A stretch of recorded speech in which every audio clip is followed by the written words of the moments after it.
Hello 학생들, this is teacher Kim Hobin이에요. So today I'm gonna give you guys a little brief intro of each of the Korean learning apps that are out there. So I got a lot of questions on what are the best apps to learn if you're beginner, intermediate, advanced, what is best for vocabulary, grammar, pronunciation, alphabet, typing in Korean, different conjugates, infinity style, and there's so many different apps that are out there in the market. And then I asked what's their favorite app to use when they're learning Korean.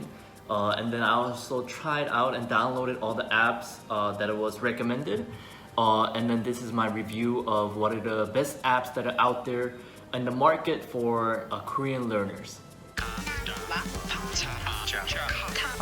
Teacher Kim, subscribe and like.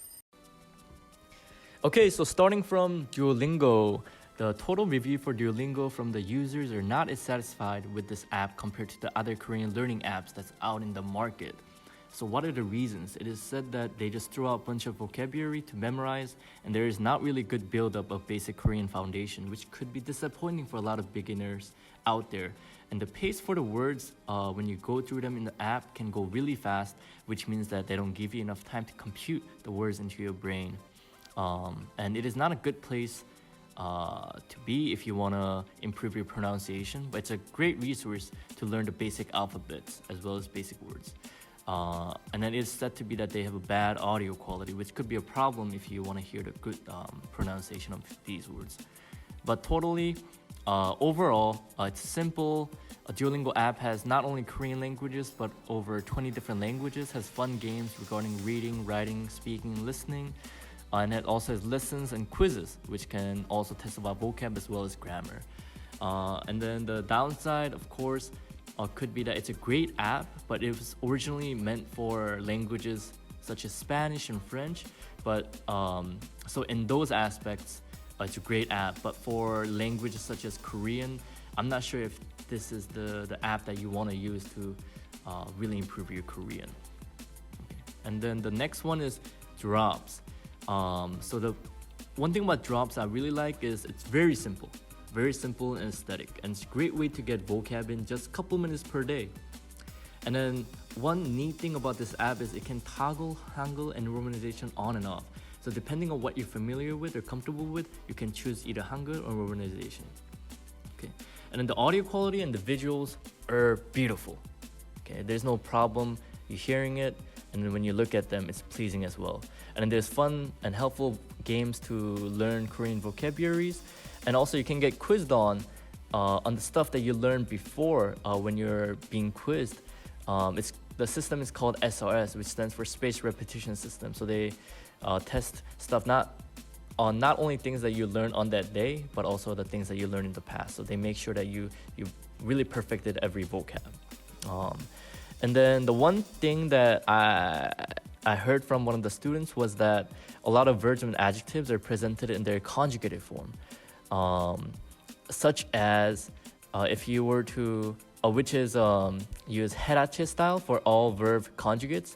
So when you say I eat, the app teaches you 나는 먹는다. But for example, if you use it the infinitely form, it's 나는 먹어요 or 저는 먹습니다, which is preferable for a lot of beginners because that's how Koreans talk naturally in the first place. But however, if you go to the intermediate or advanced level, herache style can be actually more helpful because you have the basicness as well as the formalness, which not a lot of Koreans may use everyday style, but it's very good to really up your Korean game and know everything about the Korean language formally. But one thing about it is that you can only practice 5 minutes per every 10 hours, which can be great in a sense if you only have a couple minutes per day to practice. But if you have a lot of time, maybe those 5 minutes could be short. But if you want to buy a subscription to get rid of the 5 minutes, it's a little bit expensive. But if you really want to dedicate and want to invest on it, then I think it's a perfect app to go. And the next one is LingoDeer. And one thing I like about LingoDeer is that there's audio for every passage you do. And then there's a lot of lessons for beginners as well as upper beginners. And then one thing neat about LingoDeer is that it is originally designed for Asian languages, which meaning that the design as well as the layout and the structure of how you learn Korean is very well fitted and can help a lot of people who's using this app. And then the test out section of the early section is good for anybody who is not totally a beginner and don't want to waste time learning materials that you already know. And then lessons are very well designed. And if you suppose went through every lesson in this app for beginners and upper beginners, you will have a very strong foundation. Downside of it is that people say it may not look really aesthetic, but personally I love the giraffe as their logo. And the next one is Memrise, which is very popular amongst Korean learners. And then you also use this SRS, which is spaced repetition system as well. And it has a data gathering system to see how you're doing with memorizing vocab. And you can customize and personalize to your needs, which can be very neat. And then it's good for vocab, but for phrases and grammar, I'm not sure. And I also heard that there's a free mobile, the free mobile version is missing some features that are excellent on the computer monitors, but it is really good app for beginners. And for most of Korean learners I met, they all use this app in the beginning. And then because the flashcard can be customized, you can download lots of vocab from Topic Vocab, as well as other universities as Seogang, Yonsei University, a lot of their free vocabs online. So you can download them, and there's a lot of games that you can play to improve your vocab in a fun way. But the downside is that, as I said, not helpful for learning phrases. But it's a perfect because as a lot of Korean learners learn Korean, learning vocab can be a big obstacle to overcome because there's just simply a lot out there. But this app, just using 5 minutes per day, can really help you up your vocab game. And next one is Anki. I didn't personally try it out because you have to pay money to first buy the app. There's not much to say, but the benefit is that it's also a flashcard app. It also uses RS system, spaced repetition system.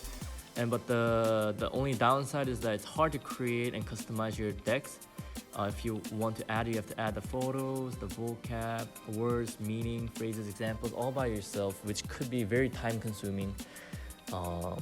Okay, and that's it for Anki. And then for next one is TTMIK, which is known for Talk to Me in Korean, which is already a really famous Korean learning tool. It was originally a website. It is still a website, but now they made an app which can be very helpful to access all their TTMIK PDFs, videos, audio files that are out there. And then there's simply so many resources, and I believe this has the most resources out of any Korean learning apps that are out there. And then they also teach you the Korean typing mode, which was very helpful for anybody who is having trouble learning how to type in Korean. And then this is the only app that I met that actually has this function of teaching you how to do it. So it's very helpful. Don't want to talk too much about TTMIK because it's already too famous. You can go to their website, their app. They just have so many resources. But the only downside is that sometimes people who use the app say that the host in the video may be too upbeat, which could be good for people who likes the upbeat kind of videos. But sometimes they want just a chill, moody vibe to study this. But there's still chill, moody resources that are also in the TTMIK as well. So you just got to find those resources. And there's a lot of good, helpful English explanations. And it's helpful for pronunciations because they break down each pronunciation. And it's good for people who want a lot of English explanation while they're learning English. And the last one is called the HelloTalk, and I used the HelloTalk starting from 2-3 years ago, not to learn Korean because I'm a Korean native speaker, but to learn Chinese and Japanese. And then so this app connects you with the native speakers. So basically what you do is you say your native language is Korean and you want to learn Chinese, then they connect you with people whose native language is Chinese and they want to learn Korean and such. And so they match you, and then you guys can either talk in either any language that you guys want, and then you guys can also help each other out and share resources as well. So it's basically a Facebook social networking site but for people who are passionate in learning languages. But one downside is that because it's social networking site, it can also bring very creepy people out there, and people add you and talk about weird things. So I think the HelloTalk does a good job of limiting those kind of inappropriate interactions. But other than that, it's perfect for talking to native speakers and learning more about their culture. This was it. And then this was just my personal experience using these apps for a couple of days, as well as what my students have told me on their experience on using those apps. But I'm pretty sure there's way more out there, and then not all these apps are perfect for everybody. I'm pretty sure they all have different functions. But the most important thing is, even though you have these fabulous apps, make sure that you guys all study every day for just at least 5 minutes per day. Really build your vocab as well as your overall Korean learning skills. So make sure you guys study every day, and then please let me know if you have any questions on any of the apps, or any questions regarding how to improve your Korean or something. So this was Teacher Kim. Bye bye.